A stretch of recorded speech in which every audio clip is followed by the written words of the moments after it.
Hey, what's going on, guys? It's Turin here with another Warhammer Total War online commentary. In this particular ladder battle, I will be piloting the Warriors of Chaos led by Kholek Sun Eater.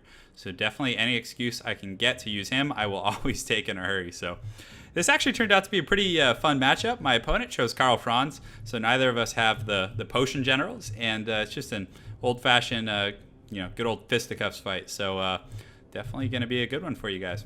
So as far as my front line goes, against the Empire, I'm a huge fan of Chaos Warriors as a front line. They're extremely sturdy. They're armored and shielded, have 100 armor, pretty good leadership, and decent combat stats across the board. So again, they are a pretty ideal front line in my opinion. Very good at absorbing crossbow fire and all that kind of stuff. So in the secondary line, I have Chosen with Halberds.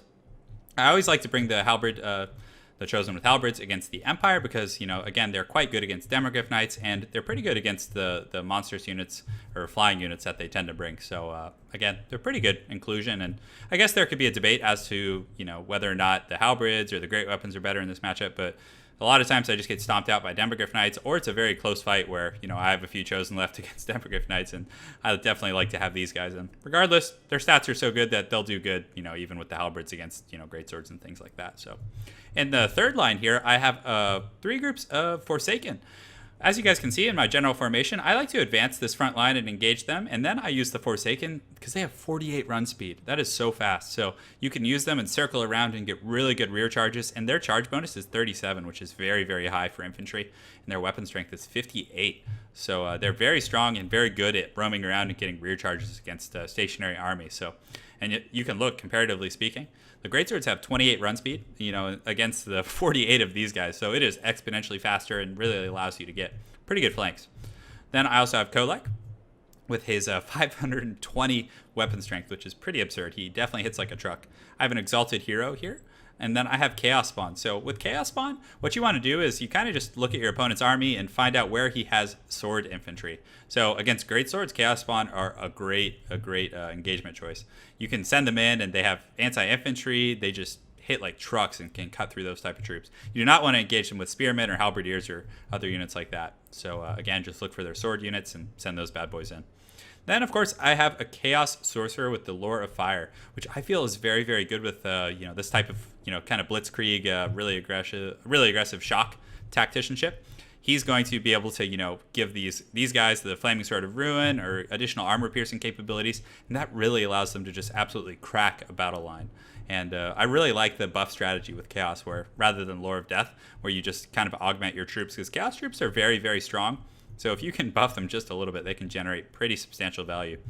And then lastly, but not least, in the wings, I have a Chaos Warhound with Poison. So I like these guys. They just give you some flexibility and get decent rear charges. They apply poison in really close battles and, kind of distract your opponent a little bit.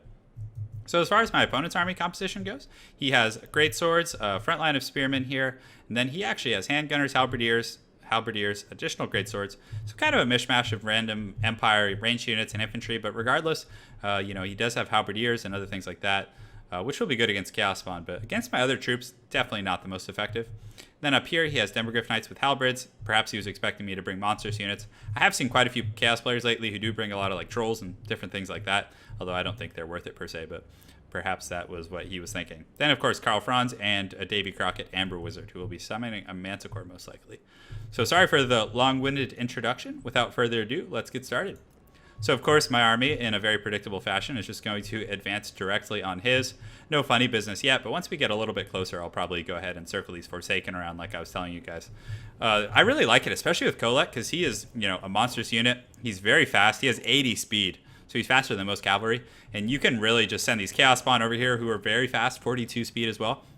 And it's hard for your opponent to react. I mean, the Empire infantry are not nearly as fast as these guys. So if I just on a whim decided to kind of beeline this guy, these Forsaken, as well as these Chaos Spawn here, I can just absolutely rush a group. And with the fire buffs, you can literally collapse like a group of greatswords within seconds if you time everything correctly. So that's something I like about Chaos, but one of the weaknesses again is getting your general sniped with Chaos. It's very, very hard to stop it in my opinion.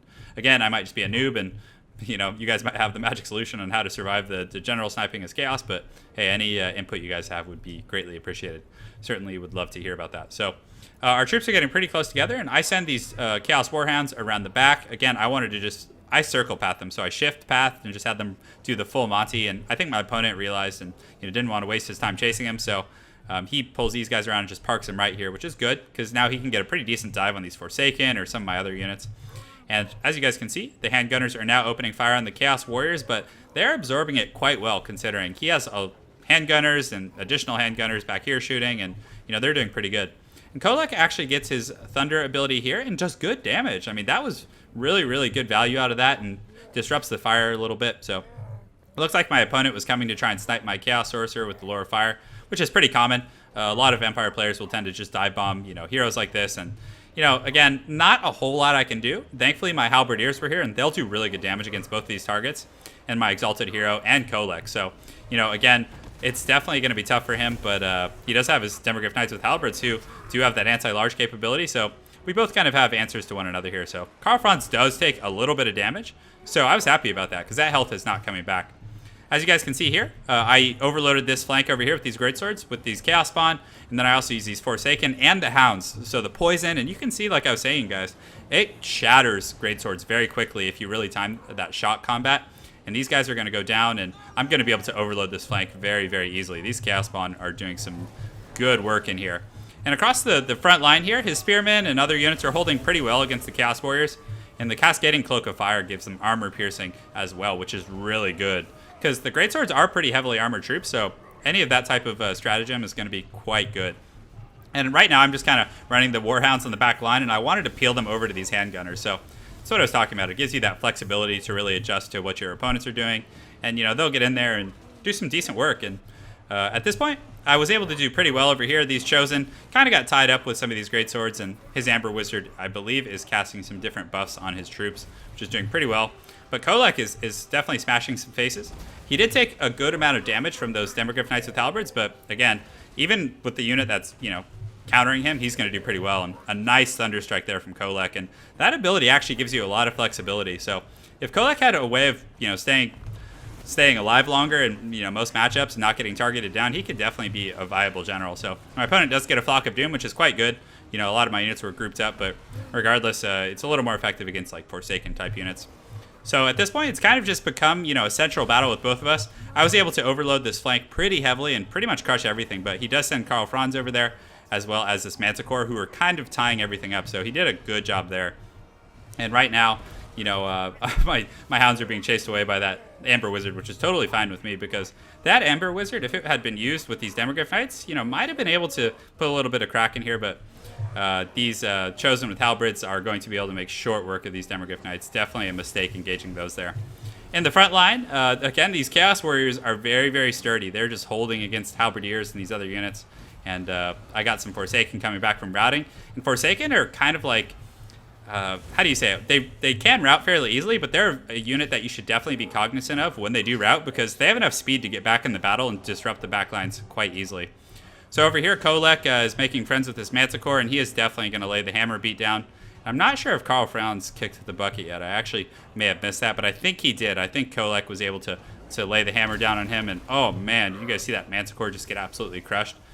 Kholek can be really strong in some matchups, and I've seen him get a decent strike on these leader type units, different wizards, and he can almost two-shot them. He is very, very strong in that regard.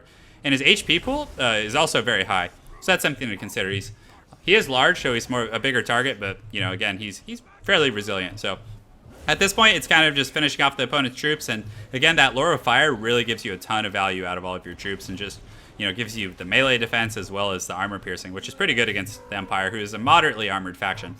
And right here, his Amber Wizard is wavering, and he is definitely not going to have a good time. And see, that's what I was telling you guys about. Kholek just laying the smackdown on that guy. Just one hit, did about 60% of his HP, and definitely worked out. So it was definitely a good matchup. It was more of an old school matchup, like I was saying. You get the Lords who can't necessarily heal up to full with a potion, so it was definitely interesting in that regard. So Kholek did quite well. I mean, you guys saw the value that those Thunderstorms yielded, and it was pretty good there. And Chaos Sorcerer, of course, was buffing my entire front line throughout the battle. And one nice thing about Lure of Fire as well is that in terms of Winds of Magic, the Cascading Fire Shield, or I'm totally blanking on the name off the top of my head, but it's very cheap in terms of Winds of Magic. So you can be spamming that as well as the Flaming Sword of Ruin. They're pretty cost effective, I would say. And also the Flaming Sword, in some matchups, it does imbue magic. So against vampire counts, if they have Hex Wraiths or other things like this, it's going to be very good in that regard as well, because it will allow your troops to actually damage them.